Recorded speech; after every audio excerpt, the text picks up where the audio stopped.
perder um minuto e pouco, né? Que pena, que pena. Bom, mas não sei o que fazer, né? Quando Opa.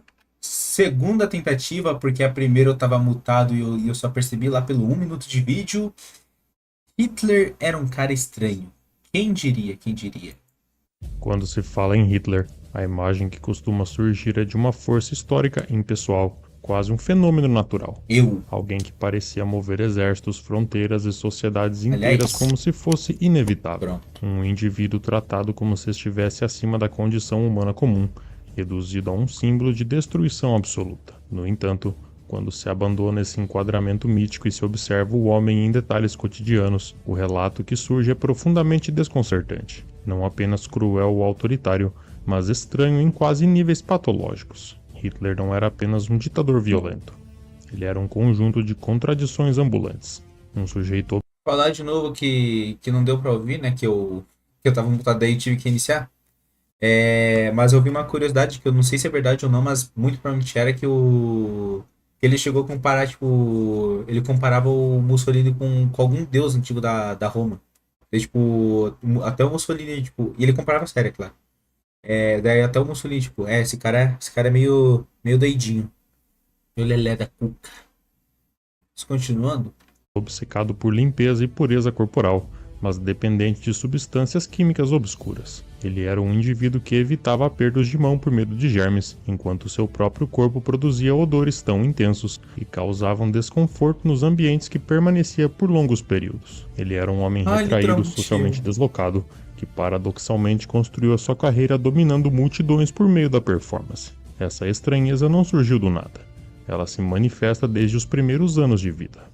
Nascido em 1889 no território que hoje pertence à Uma Áustria, foto do Você Mataria Bebê Hitler? Hitler cresceu em um ambiente familiar marcado por contrastes claros. O seu pai era autoritário e intimidante. Embora haja debate entre historiadores sobre o grau de violência física envolvida, o impacto psicológico era inegável. Hitler mais tarde admitiria sentir medo genuíno do pai durante a infância. Já sua mãe Clara exercia o papel oposto.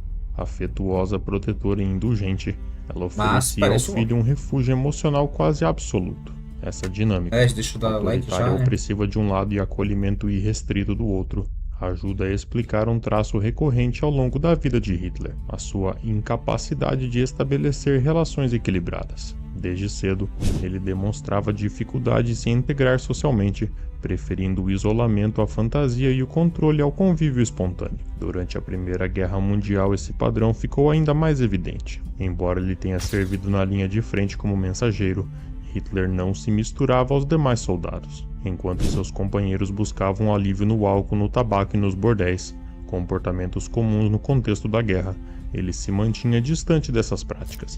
Ele passava o tempo desenhando, lendo ou consumindo panfletos políticos. Esse comportamento não era moralmente superior nem inferior, mas certamente incomum para um soldado jovem no início do século XX.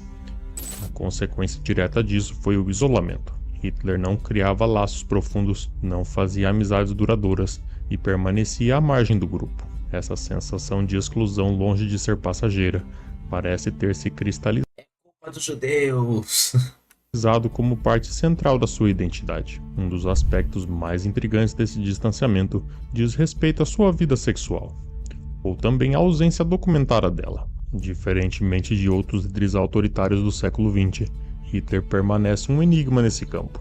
Stalin, por exemplo, na sua juventude teve múltiplos relacionamentos e filho antes de adotar uma postura quase ascética ao poder. Mao Tse-tung seguiu o caminho oposto, intensificando seu comportamento sexual à medida que ele consolidava sua autoridade. Hitler, no entanto, não se encaixava em nenhum desses padrões. Os rumores Aliás, uma curiosidade que eu não sei se é verdade, de novo, eu ouvi dizer que se fala Mao Zedong, tipo, o nome do Mao, não Mao Tse Tung, alguma coisa assim. Tem que falar Mao Zedong.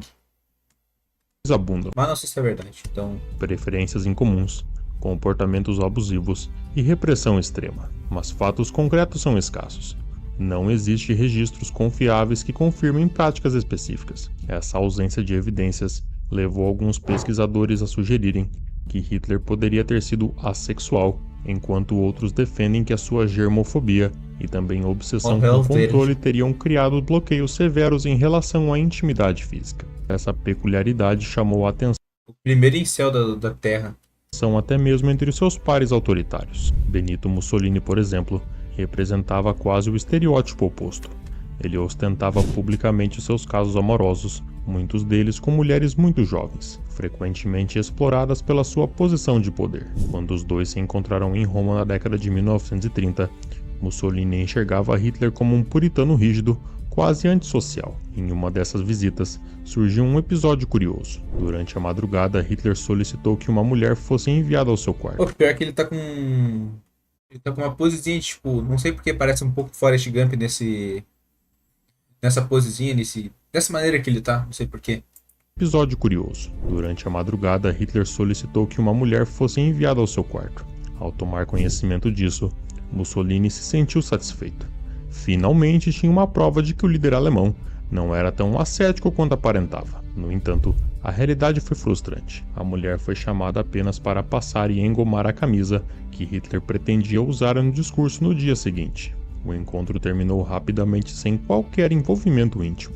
O episódio reforçou a percepção de que Hitler operava em um registro completamente diferente do esperado. Enquanto outros líderes se entregavam aos privilégios do poder, ele canalizava sua energia para obsessões aparentemente banais, como por exemplo a aparência impecável de uma camisa. Apesar da sua aparente indiferença, Hitler despertava fascínio em muitas mulheres. Durante o período em que ele esteve preso após o fracasso do golpe de 1923 em Landsberg, ele se tornou objeto de admiração fervorosa. Ele recebia inúmeras cartas de apoio, declarações apaixonadas e presentes enviados por simpatizantes. O regime carcerário era surpreendentemente brando, permitindo visitas frequentes e também relativa liberdade dentro da prisão. Ainda assim, Hitler não se envolveu romanticamente com nenhuma dessas admiradoras. O que realmente agradava a ele eram os doces caseiros enviados junto às cartas. Bolos, biscoitos e sobremesas passaram a fazer parte constante da sua rotina alimentar. O resultado foi inesperado. Hitler ganhou peso durante esse período de encarceramento, algo muito raro entre prisioneiros. Essa indulgência em açúcar contrastava com a sua imagem pública de autocontrole e austeridade. Mesmo assim, não indicava uma incapacidade total de sentir atração. Pelo contrário, quando Hitler finalmente se envolvia emocionalmente, as consequências eram devastadoras. O caso mais emblemático foi o relacionamento com a sua meia-sobrinha, Geli Halbau. No final da década de 1920, ainda adolescente, Geli se mudou para o apartamento de Hitler em Munique. Ele tinha cerca de 40 anos. A relação rapidamente ultrapassou os limites convencionais de um vínculo familiar. Embora nunca tenha sido comprovado que houve envolvimento sexual, o comportamento de Hitler era possessivo e controlador. Ele determinava o que ela poderia vestir, com quem poderia se encontrar e até quando tinha permissão para sair. A vigilância era constante e o controle sufocante. Mas eu acho que não é necessariamente tipo, estar em um relacionamento. Acho que ele meio que se via como um pai pra ela. Talvez. Sei lá. Para a jovem, ele não duvido de nada. A convivência se tornou insuportável. Isolada, privada de autonomia e emocionalmente pressionada, ela acabou tirando a própria vida em 1931 com um tiro no peito. Se passou aí o Hitler, se passou. A resposta de Hitler foi imediata. Ele abafou o caso, limitou investigações e tentou preservar a sua imagem pública. Ainda assim, o impacto psicológico foi profundo. Pessoas próximas relataram que ele jamais superou Imagina se... completamente a morte dela, embora nunca tenha assumido responsabilidade pela sua contribuição. Só que acho que é bem comum acontecer, tipo, uma pessoa ser tão filha da puta com a outra que outra acaba se matando. Eu acho que é bem comum, tipo, não de ser normal, mas, tipo, acontece querendo ou não. Então acho que não é, tipo, primeira vez da história que isso aconteceu. Principalmente naquela época, não deveria ser tão incomum acontecer aquilo. Direta para o desfecho trágico. O padrão se repetiria anos depois com Eva Braun, que era o seu relacionamento mais conhecido. Embora as circunstâncias fossem diferentes, o destino foi o mesmo: o suicídio, ocorrido momentos antes do próprio Hitler em 1945. Esses episódios revelam um traço constante. Toda mulher que ocupou um espaço íntimo na sua vida acabou destruída emocionalmente. Não por acaso, Hitler preferia manter distância, substituindo relações humanas por controle, idealização e Aliás, esse bigode. Bruno, tá aí? Se tiver. Será que esse bigode quadrado era comum na época? Que, tipo, antes do Hitler? Que eu conheço ele e o Charlie Chaplin com esse bigode. O Charlie Chaplin tinha um pouquinho diferente, só que mais comum. Deveria ser uma moda da época. Estragaram a moda. fantasia. Fora do campo pessoal, a sua trajetória política também foi marcada por ironias pouco comentadas. Ao contrário do que muitos imaginam, Hitler não ingressou na política desde jovem. Após a Primeira Guerra Mundial, ele foi incorporado ao aparato estatal da recém-formada República de Weimar como informante. E a sua missão era muito simples: observar grupos políticos emergentes e avaliar possíveis ameaças à ordem vigente. Foi nessa função que entrou em contato com o Partido dos Trabalhadores Alemães. Em vez de denunciar ele, Hitler decidiu se juntar ao grupo, que deveria ser uma ação preventiva do Estado, acabou se transformando no caminho para sua própria destruição. O homem enviado para conter o extremismo se tornou o seu principal catalisador. Inicialmente, Hitler não era um grande orador. Ah, então ele é tipo o Anakin do planeta Terra. Entendi. Seus primeiros discursos eram confusos, mal articulados e pouco impactantes. A imagem do tribuno hipnótico surgiu depois, fruto de treino obsessivo. Ele ensaiava incansavelmente texto, entonação, pausas, expressões faciais e movimentos das mãos. Fotografias da época mostram Hitler praticando sozinho diante de câmeras, fazendo gestos exagerados em salas vazias. Nada era espontâneo, tudo era encenado. Essa teatralidade extrema não se limitava à política. Ele refletia uma visão de mundo peculiar, quase mística. Hitler não era plenamente religioso e nem totalmente materialista. Ele misturava crenças pseudocientíficas, mitologia germânica e ideias pagãs em uma visão confusa, mas profundamente internalizada. Pessoas próximas compartilhavam desse imaginário, como por exemplo Rudolf Hess, que era adepto de astrologia, e também Himmler, que era obcecado por simbolismos Peraí, esse é o Himmler? Tanto ouvia falar? Porra. nórdicos e artefatos místicos.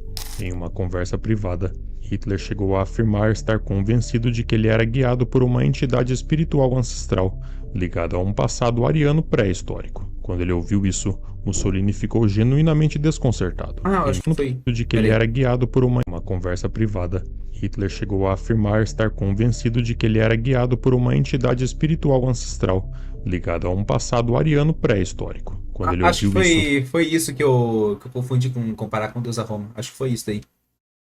Mussolini ficou genuinamente desconcertado. E mesmo assim, esses dois homens, tão diferentes em temperamento, hábitos e visão de mundo, permaneceram aliados por anos, sustentando um dos períodos mais violentos da história europeia. Apesar das alianças políticas e das aparições públicas cuidadosamente coreografadas, o cotidiano de Hitler longe das câmeras revelava um indivíduo ainda mais excêntrico.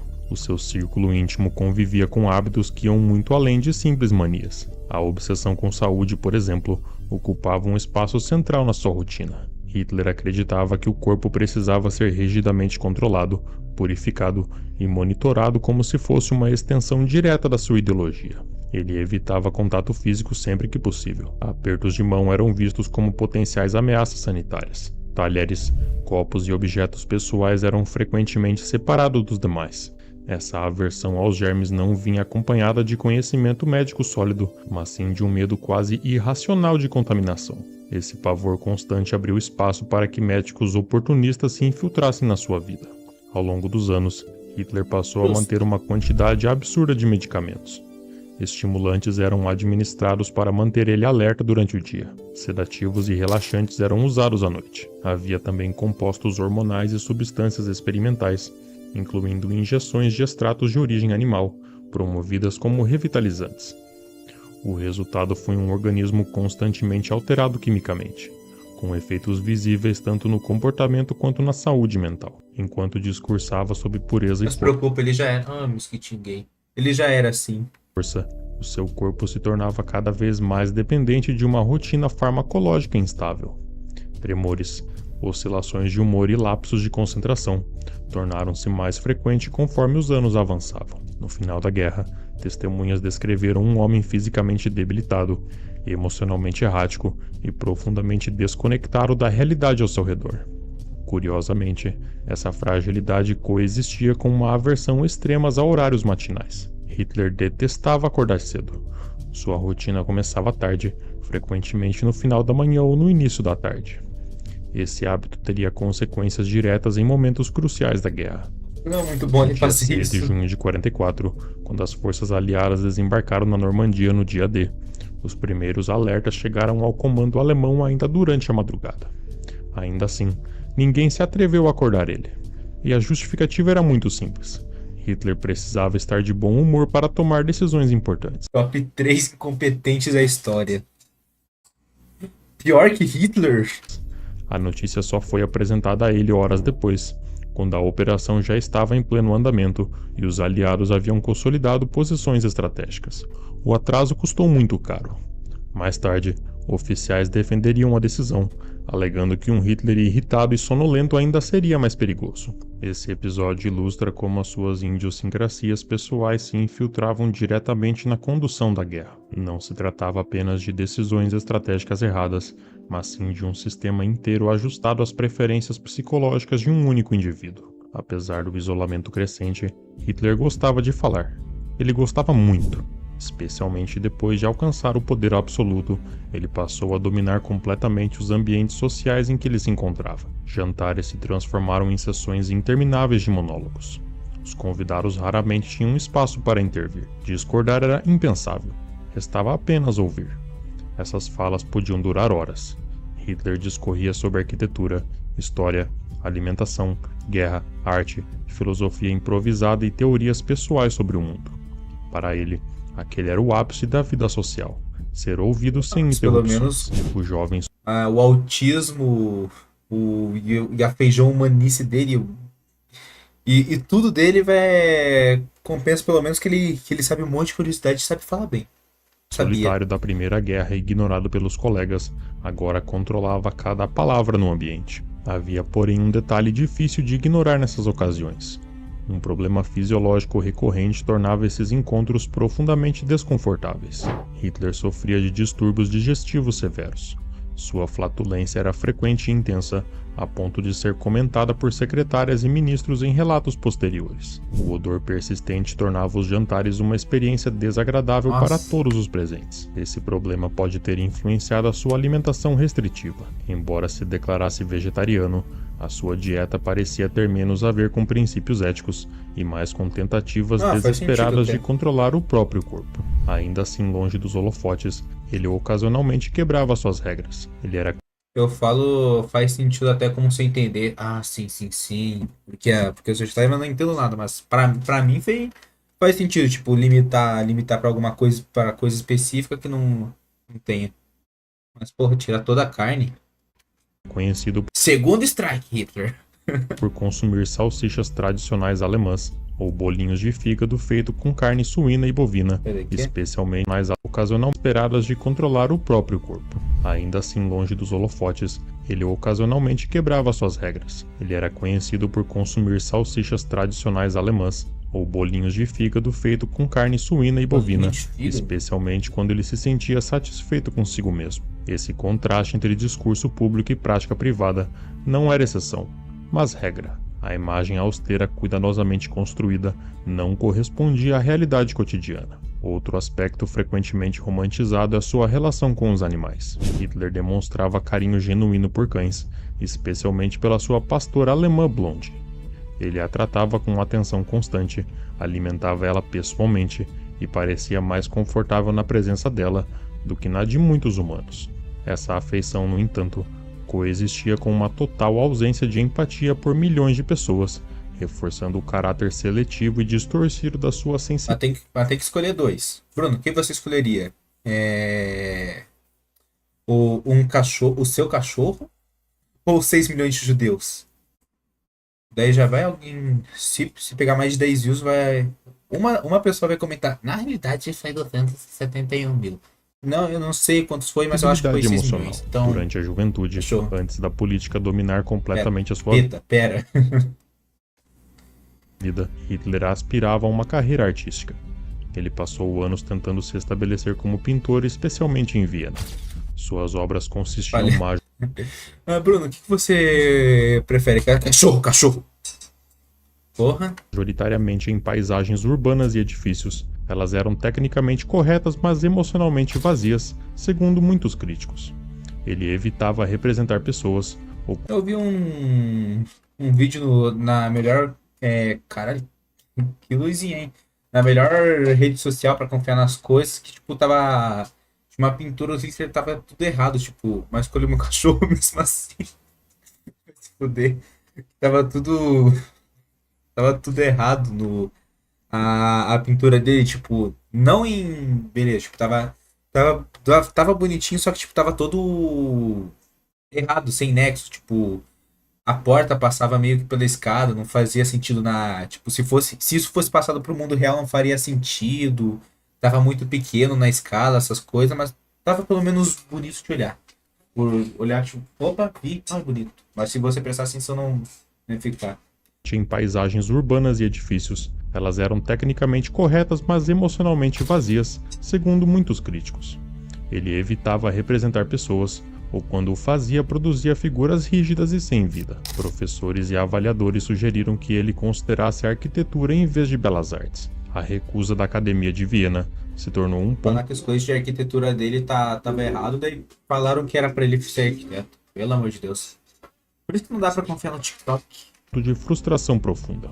Ainda assim, vale notar que ele havia se candidatado à instituição mais prestigiada da época. Caso tivesse buscado uma escola menos concorrida, provavelmente ele teria sido aceito. Será que ele passaria no UFPR? Mas Hitler não tolerava a ideia de reduzir as suas ambições. Décadas depois, críticos continuavam um pouco impressionados. Um jornalista americano descreveu as suas pinturas como desprovidas de imaginação e emoção. Ainda assim, Hitler nunca abandonou completamente a sua identidade artística. Ele se via como alguém com sensibilidade estética superior, especialmente no campo da arquitetura monumental, que mais tarde influenciaria diretamente os projetos grandiosos do regime nazista. Nos últimos anos da guerra, o seu mundo foi se estreitando. O isolamento físico no bunker refletia o isolamento mental que já vinha se formando há muito tempo. Cercado por paredes de concreto, consumindo alimentos enlatados, dependente de medicamentos e cada vez mais paranoico, Hitler passava Vida horas falando perfeita. para poucos ouvintes cansados, repetindo ideias, teorias e ressentimentos. O homem que havia construído um culto à personalidade agora existia quase exclusivamente dentro dele. Sem multidões, sem palco e sem encenação grandiosa, restavam apenas hábitos estranhos, rotinas rígidas, obsessões corporais e um ego que ainda exigia ser o centro de tudo. Retiradas as bandeiras, os discursos, a propaganda e o aparato do Estado, o que sobra não é uma entidade sobrenatural ou um estrategista brilhante, é um indivíduo profundamente desajustado, incapaz de relações humanas saudáveis, dominado por medo, compulsões e fantasias. Um homem pequeno, cercado por mecanismos gigantescos que amplificaram as suas falhas em escala histórica. E é justamente nessa discrepância entre o indivíduo frágil e o impacto devastador que reside o aspecto mais perturbador da sua história. Muito obrigado por assistir esse vídeo até o final. De nada. Caso você queira nos ajudar a manter o projeto sempre ativo aqui no YouTube, considere nos ajudar com apenas R$10. Hoje eu descobri que Hitler foi uma inspiração de. Não. Hitler foi inspirado em Anakin. E também misturado com. Qual que é o nome?